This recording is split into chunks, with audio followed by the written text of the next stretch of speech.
इस क्लास में हम सामाजिक विज्ञान का पेपर देखने वाले हैं 2023। देखिए, ये प्रीवियस ईयर पेपर है। जो बच्चे 9th से 10th में आए हैं उनके लिए है। देखिए, उनको भी पैटर्न के बारे में पता नहीं है, पेपर कैसे पूछा जाता है। ये पेपर को शुरू से लेकर अंत तक देखना पड़ेगा, तभी देखिए पूरा समझ में आएगा। और यहाँ पर जो MCQ है हम पूरा सॉल्व कराने वाले हैं, और इसका जो निर्देश है कैसे क्या भरना है, OMR कैसे भरना है, सब चीज़ बताएंगे। ठीक है, और क्या क्या है उसमें गलती नहीं करना है, सब चीज़ बताएंगे। यहाँ पर देखिए, आपको पेपर मिलेगा, जैसे उत्तर पुस्तिका मिलेगा, उसमें कोड ये भर देना होता है, जैसे अपना रोल नंबर, ये सब चीज़ भर देना होता है। और सबको पता है कि ये 70 नंबर का पूछा जाएगा, और 3 घंटा 15 मिनट मिलेगा। 15 मिनट मिलता है आपको ये जो है क्वेश्चन पेपर पढ़ने के लिए, और 3 घंटा इसको लिखने के लिए। ठीक है, यहाँ पर देखिए, यहाँ पर पहला निर्देश क्या दिया हुआ है कि इस प्रश्न पत्र में 2 खंड है, मतलब एक अ है और एक है दूसरा ब। 2 खंड इसमें दिए गए हैं। जो अ वाले खंड है ना, उसमें 20 बहुविकल्पी प्रश्न दिए गए हैं, जो सिर्फ OMR पर ही भरना है। ठीक है, OMR आप कक्षा 9th में पढ़े होंगे, मतलब जाने होंगे, भरे होंगे, तो पता होगा OMR के बारे में। ठीक है, और देखिए जो OMR है ना, ये दूसरी गलती यह है कि जो OMR है, ये OMR वाला प्रश्न आपको कॉपी में नहीं लिखना है। ये अलग से कॉपी मिलेगा आपको, उसमें लिखना है। उसमें रोल नंबर अपना जो भी चीज़ है वो भरकर उसमें लिखना होता है। ठीक है, और देखिए जो खंड ब है उसमें 50 नंबर के वस्तुनिष्ठ मतलब वर्णनात्मक प्रश्न पूछा जाएगा, जो लिखना होगा आपको, अपने हाथों से लिखना होगा। ठीक है, वो 1 नंबर 2 नंबर 5 नंबर 7 अंक में ऐसे प्रश्न पूछ जाएंगे। और ये भी प्रश्न कहा गया कि जो सभी प्रश्न करना एकदम उचित है, सभी प्रश्न को करना। ठीक है, और इसमें मानचित्र कार्य भी दिया गया है, वो एकदम आपको अलग से एक मानचित्र का जो पेपर मिलेगा, इसमें आपको अलग से भरने के लिए उसमें दिया जाएगा। देखिए, कॉपी में मानचित्र कार्य नहीं करना है, और अलग से कॉपी मिलेगा, उसमें आपको भरना है। ठीक है, यहाँ पर सब स्पष्ट लिखा हुआ है। और जो बच्चे नहीं देख पाते, मतलब देखने में दिक्कत होती है, उनको कॉपी में लिख सकते हैं। ठीक है, वो तो आपने जो एग्जामिनर है वो देखकर ही कॉपी देगा कि कौन देख सकता है कौन। यहाँ पर सबसे पहले आपको कौन सा प्रश्न पढ़ना होगा ये जानिए। ठीक है, यहाँ पर देखिए कि पहला प्रश्न क्या है कि निम्नलिखित में से नेताओं में से किसने एक ग्रुप संगठन मतलब यंग इटली बनाया? विक्टर एमुअल द्वितीय, दूसरा ऑप्शन है ज्यूसेपे मैत्सनी, और तीसरा ऑप्शन है काउंटर काबुल, और चौथा ऑप्शन है ज्यूसेपे गैरिबोल्डी। जो इसका राइट आंसर होगा, ज्यूसेपे मैत्सनी ने क्या बनाया था? गुप्त संगठन इटली में बनाया था। कब बनाया था? 1831 में। ये प्रश्न पूछेगा 1831 में, और कहाँ पर? फ्रांस की एक जगह है, फ्रांस की एक जगह है मार्सलीज। यहाँ पे याद कर लीजिएगा, मार्सलीज नामक जगह में बनाया था, एकदम याद कर लीजिएगा। ठीक है, दूसरा प्रश्न की तरफ चलते हैं। दूसरा प्रश्न क्या कह रहा है यहाँ पर? देखिए, यहाँ पर दूसरा प्रश्न क्या कह रहा है, एकदम ध्यान से देखिए। दूसरा प्रश्न क्या कह रहा है? कह रहा है कि निम्नलिखित में से किसे 1871 में जर्मनी का मतलब प्रथम सम्राट घोषित किया गया था? कैंसर विलियम प्रथम को, या विलियम द्वितीय को, या फ्रेडरिक विल्हेम प्रथम को, या ऑटो बिस्मार्क को? देखिए, निम्नलिखित में से किसे 1871 में, यहाँ पर जो इसका राइट आंसर होगा, कैंसर विलियम प्रथम को 1871 में प्रथम सम्राट घोषित किया गया था। कब? 18 जनवरी 18, याद करिएगा, 18 जनवरी 1871। ये पूछ भी सकता है कब। ठीक है, तो ध्यान में रखिएगा, मतलब जो प्रश्न है उसको ध्यान में रखते हुए पढ़िएगा। ये नहीं कि बता रहे हैं तो एकदम दिमाग में इधर उधर आ रहा है आपका ख्याल। देखिए, यहाँ पर नीचे लिखा हुआ, आप पढ़ लीजिएगा कि क्यों लिखा हुआ है, ये आप बात समझ रहे हैं। अगर आप सच में ही पढ़ाई कर रहे हैं तभी वीडियो देखते होंगे, मतलब देख रहे हैं। यहाँ पर तीसरा प्रश्न क्या कह रहा है? 1789 में फ्रांस में किस प्रकार का शासन था? यहाँ पर दिया सीमित, दूसरा दिया है असीमित, और तीसरा दिया है कुलीन तंत्र, और मतलब लास्ट ऑप्शन है डी ऑप्शन कर रहा है लोकतंत्र। देखिए, 1789 में फ्रांस में जो है असीमित राजतंत्र मतलब था, असीमित राजतंत्र। इसका मतलब होता है निरंकुश राजतंत्र। ये ऑप्शन ना देकर ये निरंकुश भी दे देगा। ठीक है, तो आप निरंकुश राजतंत्र मारिएगा। ठीक है, ये बता रहे हैं, कोई और नहीं बताएगा। यहाँ पर कुछ चीज़ है जो गहराई में भी जानना जरूरी है। ठीक है, यहाँ पर देखिए, और यहाँ पर ऑप्शन नंबर ये भी देखिए, समझिए पहले कि असीमित राजतंत्र था। इसमें क्या होता है? असीमित राजतंत्र में क्या होता है ना, इसमें राजा के पास असीमित अधिकारी था। मतलब इसमें राजा क्या होता है ना, स्वेच्छावादी होता है। इसमें असीमित अधिकार होता है राजा के पास, ये समझ लीजिए। ठीक है, चौथा प्रश्न देखते हैं। चौथा प्रश्न क्या कर रहे हैं, देखिए इसको। चौथा प्रश्न क्या कर रहा है कि ब्रिटेन में कार्न कानून समाप्त करने का कारण क्या था। देखिए ये कार्न कानून क्या था, इसको पढ़ाएंगे हम भी बढ़िया से आगे, ठीक है, डिटेल में पढ़ाएंगे। बल्कि जान लीजिए कार्न कानून क्या था। यहाँ पर कार्न कानून ये था कि जो ब्रिटिश सरकार थी, देखिए जो वहाँ पर ब्रिटिश सरकार थी, वहाँ पर जो ज़मींदारी लोग थे, मतलब उनको दबाव में आकर वो कानून बनाया था, जिसमें क्या था ना कि इस कानून में विदेशी द्वारा जो खाद्य पदार्थ जो मतलब ये खरीदा जाता था, खाद्य पदार्थ, उसको क्या किया था ना, मतलब पाबंदी लगा दिया था। इसमें क्या हुआ था ना कि जो ब्रिटेन वाले लोग थे, उसमें खाद्य पदार्थ की कीमत में तेज़ी से बढ़ने लगी। जैसे वो खरीद नहीं सकते थे बाहर से चीज़ों को, तो ये खाद्य पदार्थों की क्या होनी बढ़ने लगी, और ये बढ़ने लगी तो वहाँ के जो उद्योगपति थे, शहरी वाले थे, उन्होंने विद्रोह कर दिया। तो यही ऑप्शन सही रहेगा, ये जान लीजिए, तो हम बता रहे हैं, ठीक है ना। ये ऑप्शन सही रहेगा। कौन सा ऑप्शन? ऑप्शन नंबर डी, उद्योगपति एवं शहरी लोगों का विरोध, इसको समाप्त कर दिया गया जब ये इन्होंने विरोध किया था। तो समझ में तो आ गया होगा, ठीक है। पांचवा प्रश्न देखते हैं। पांचवा प्रश्न क्या कह रहा है ना कि 1944 ईस्वी में ब्रिटेन वुड्स सम्मेलन कहाँ आयोजित किया गया था। पहला ऑप्शन है ब्रिटेन, दूसरा ऑप्शन है अमेरिका, तीसरा ऑप्शन है फ्रांस और चौथा ऑप्शन है भारत। देखिए जो इसका राइट आंसर होगा कि जो मतलब ब्रिटेन वुड्स सम्मेलन कहाँ मतलब आयोजित किया गया था, अमेरिका में। अमेरिका का पूछेगा किस जगह में, तभी याद रखिएगा अमेरिका की किस जगह में, हैम्पशायर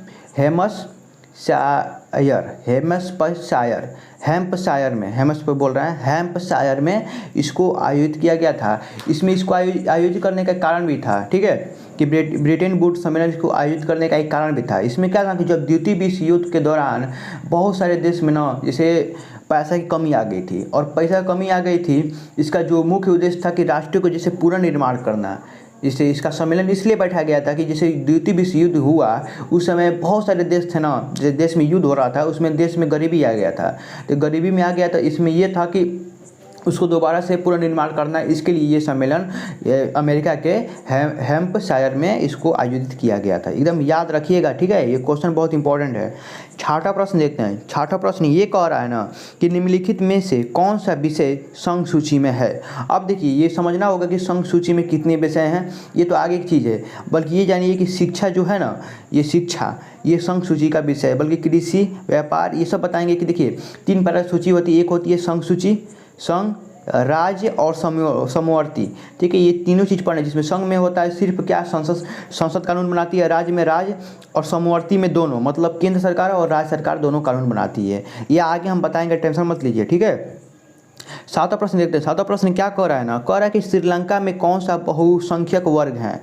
अब देखिए वहाँ पे ये भी समझना पड़ेगा बहुसंख्यक वर्ग हैं कौन श्रीलंका में, मतलब सबसे अधिक समाज के लोग कौन से हैं। देखिए वहाँ पर जो है सिन्हली मतलब सिन्हली इसको बोलते हैं, सिन्हली जो समाज के लोग हैं, और तमिल समाज के लोग जो है अल्पसंख्यक हैं। मतलब अधिक मात्रा में है सिन्हली वाले हैं, और मतलब जो कम मात्रा में है वो तमिल वाले हैं, ठीक है। आठवां प्रश्न क्या कह रहा है, कह रहा है कि यहाँ पर समझिए निम्नलिखित देशों में संघात्मक शासन नहीं है। देखिए कौन से देश में, भारत में संघात्मक शासन है, जिसमें केंद्र सरकार राज्य सरकार दोनों क्या होती है एकदम पूर्व, मतलब दोनों मिलकर ही कार्य करती हैं। यहाँ पर तो बेल्जियम, संयुक्त अरब अमीरात, यहाँ पर देखिए श्रीलंका में अध्यक्षात्मक मतलब उसको बोला जाता है कि वहाँ पर क्या होता है ना, जैसे एक पीढ़ी दर पीढ़ी मतलब वो शासन करती है, ये समझ लीजिए। देखिए श्रीलंका में है, अमेरिका में है, बल्कि थोड़ा बहुत है, ये जानिएगा। यहाँ पर ऑप्शन नंबर इसको डी मारिएगा, आगे हम पढ़ाएंगे संघात्मक शासन प्रणाली, तो हम उसमें बता देंगे, ठीक है। यहाँ पर 9वां प्रश्न क्या है कि महात्मा गांधी के विचार क्या थे। देखिए मोस्ट इंपॉर्टेंट प्रश्न है कि महात्मा गांधी के विचार क्या थे। यहाँ पर महात्मा गांधी के तो बहुत सारे विचार थे, बल्कि यहाँ पर ये समझना चीज़ है कि जो वो क्या करते थे, धर्म कभी भी राजनीति से अलग नहीं किया जा सकता, उन्होंने ये विचार दिया था, बल्कि बहुत सारे विचार दिया था। हम यहाँ पे स्क्रीनशॉट लगा देंगे साइड में, आप देख लीजिएगा, ठीक है। उन्होंने ये भी कहा था कि पाप से घृणा करो और पापी से प्रेम करो, उन्होंने ये भी कहा था, ठीक है। बहुत सारा जो है उनका जो विचार है हम यहाँ पे स्क्रीनशॉट लगा देंगे, देख लीजिएगा, ठीक है। 10वां प्रश्न क्या कर रहा है ना कि निम्नलिखित में से कौन सा लोकतंत्र से संबंधित है जो पारदर्शी शासन। देखिए पारदर्शी मतलब जो आर पार देखा जा सके। देखिए लोकतंत्र से संबंधित ये नहीं है, क्योंकि वह शासन जो आर पार ही देखा जा सकता है, मतलब इसको समझाएंगे कब, जब पढ़ाएंगे हम शासन लोकतंत्र पढ़ाएंगे, उसमें हम बताएंगे। और वैध शासन का मतलब क्या होता है, द्वैध, इसको वैध नहीं यहाँ पर द्वैध होगा, ठीक है। द्वैध शासन का मतलब होता है कि जब दो शासक एक साथ सत्ता का संचालन करें, मतलब जो दो शासक मिलकर, मतलब दो राजा मिलकर एक राज्य एक देश का संचालन करें, उसको हम द्वैध शासन बोलते हैं। उत्तरदायी शासन में क्या होता है कि इसमें ये तो हमारे जो है लोकतंत्र में उत्तरदायी शासक है। उत्तरदायी शासक में ये होता है कि जो जनता द्वारा जो चुना गया जो प्रतिनिधित्व होता है वो मतलब शासन करता है, उसको उत्तरदायी शासन बोलते हैं। और इनमें से सभी देखिए लोकतंत्र में जो है ना ये सब चीज़ है, सब चीज़ नहीं है, बस उत्तरदायी शासन है। देखिए ये कमेंट थोड़ा बताइए, ये कमेंट में ये प्रश्न डाउट लग रहा है, आप जो उत्तर जानते हैं तो नीचे कमेंट में बताइएगा, ठीक है। यहाँ पर एक ग्राह प्रश्न देखते हैं। कह रहा है ये ग्राह प्रश्न क्या कर रहा है कि निम्नलिखित में से किस राज्य में सीढ़ीदार मतलब सोपानी की खेती की जाती है। देखिए ये मोस्ट इंपॉर्टेंट प्रश्न है। हरियाणा या पंजाब या उत्तराखंड या उत्तर प्रदेश के मैदान। देखिए वहाँ पर जो पंजाब में सीढ़ीदार मतलब सोपानी की खेती की जाती है, ये मोस्ट इंपॉर्टेंट प्रश्न है। हर सेट में लड़ा हुआ प्रश्न है। देखिए हम सारा सेट कराएंगे तो पहला सेट है ना, ये सारा सेट कराएंगे उसमें हम बताएंगे, ठीक है। 12वां प्रश्न क्या करा कि निम्नलिखित में से कौन सी रबी फसल है। रबी फसल जानना जरूरी है कि रबी फसल किसे कहते हैं। देखिए जो अभी इस समय कौन सा फसल बोया जा रहा है पता है ना, इस समय जो है खरीफ फसल बोया जा रहा है, मतलब जो बोया जाएगा, ठीक है। खाली खेत है इस समय। देखिए रबी फसल किसे बोलते हैं, जैसे चना हो गया, गेहूँ हो गया। तो यहाँ पर देखिए जो गेहूँ यहाँ पर होगा तो यहाँ पर चना दिया हुआ है, जैसे इसमें जो गेहूँ हो गया, चना हो गया, मटर हो गया, जौ हो गया, मंसूरी, सरसों, आलू, ये सब रबी फसल है। तो रबी फसल का नाम हम ट्रिक से याद कराएंगे। आप लोग यहाँ से बस जान लीजिए कि रबी फसल ये प्रश्न ऐसे पूछ जाता है, ये यहाँ पर समझने वाला चीज़ है, ठीक है। 13वां प्रश्न क्या कर रहा है कि देखिए ये भी खनिज से रिलेटेड संबंधित प्रश्न है, संसाधन से। तो कह रहा है कि मोनाजाइट रेत में निम्नलिखित में से कौन सा खनिज पाया जाता है। ये मोस्ट इंपॉर्टेंट प्रश्न है। देखिए जो है मोनाजाइट रेत में निम्नलिखित में से कौन सा खनिज पाया जाता है, वो पाया जाता है थोरियम, इसको याद कर लीजिएगा। और 14वां प्रश्न ये कह रहा है कि निम्नलिखित में से कौन सा उद्योग चूना पत्थर को कच्चे माल के रूप में प्रयुक्त करता है, मतलब कौन सा उद्योग जो है इसमें से बताइए। सीमेंट वाला जो है ना, इसको हम आगे पढ़ाएंगे संसाधन में तो हाँ बता देंगे, ठीक है। इसमें सीमेंट होगा ऑप्शन। 15वां प्रश्न क्या कह रहा है कि निम्नलिखित में से पड़ोसी देश में मानव विकास के लिहाज से किस देश की स्थिति भारत से बेहतर है। मानव लिहाज से पूछ रहा है। देखिए 2017 में ये प्रश्न पूछा गया है, इसमें ऑप्शन दे दिया है, ये होगा श्रीलंका। ये आगे हम पढ़ाएंगे तो वहाँ बताएंगे, टेंशन मत लीजिए। यहाँ बस समझ लीजिए कहाँ से प्रश्न पूछा जा रहा है। यहाँ पर 16वां प्रश्न क्या कर रहा है कि निम्नलिखित में से कौन सा खनिज धात्विक है। लोहा जो है वो धात्विक खनिज के बारे में वहाँ पढ़ाया जाएगा। संसाधन, गैर परंपरागत संसाधन, नवीनीकरण, अनवीनीकरण, ये सब चीज़ पढ़ाया जाएगा वहाँ पर, तो वहाँ बताया जाएगा। आप लोग बस ऊपर पर जानिए कि ये यहाँ से प्रश्न बन रहे हैं, ठीक है। देखिए 17वां प्रश्न क्या कर रहा है कि एक वस्तु का अधिकांश प्राकृतिक प्रक्रिया से उत्पादन होता है। देखिए प्राथमिक क्षेत्र में उत्पादन होता है, दूसरा में उसको पैक होता है, तीसरा में उसको बेचा जाता है। तो ये संसाधन के बारे में हम पढ़ाएंगे, वहाँ बताएंगे। देखिए ये प्रश्न बहुत इंपॉर्टेंट है, क्षेत्रक से संबंधित। देखिए प्राथमिक क्षेत्र, द्वितीय क्षेत्र, तृतीय क्षेत्र, ये सब चीज़ पढ़ाएंगे आगे, टेंशन मत लीजिए। 18वां प्रश्न क्या कर रहा है कि एंथ्रासाइट का संबंध किस खनिज से है। देखिए कोयला से संबंध है। ये एंथ्रासाइट का संबंध, देखिए इसका नाम भी होता है एंथ्रासाइट, ठीक है, कोयला का, यहाँ पर जान लीजिएगा।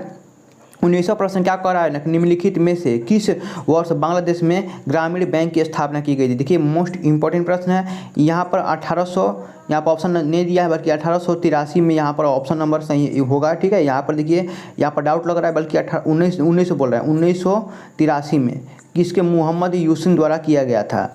ये ऑप्शन नंबर बताइएगा नीचे कमेंट में, ये प्रश्न थोड़ा डाउट लग रहा है, ठीक है। 20वां प्रश्न देखते हैं। 20वां प्रश्न मोस्ट इंपॉर्टेंट प्रश्न है। कह रहा है कि सार्वजनिक और निजी क्षेत्र का वर्गीकरण निम्नलिखित में से किस आधार पर किया गया है। देखिए यहाँ पर इसका जो राइट आंसर होगा, यहाँ पर उद्यमों के स्वामित्व के आधार पर, ठीक है। यहाँ पर प्रश्न है, उद्यमी इसको बोलते हैं, ठीक है, इसके स्वामित्व के आधार पर किया गया है, ठीक है। आगे प्रश्न देखते हैं। आगे प्रश्न ये सब है, ये सब पर ज़्यादा इस प्रश्न को हम दिखा देते हैं। ये प्रश्न सब पूछा हुआ प्रश्न है और सारे मतलब सेट में लड़ा हुआ प्रश्न है।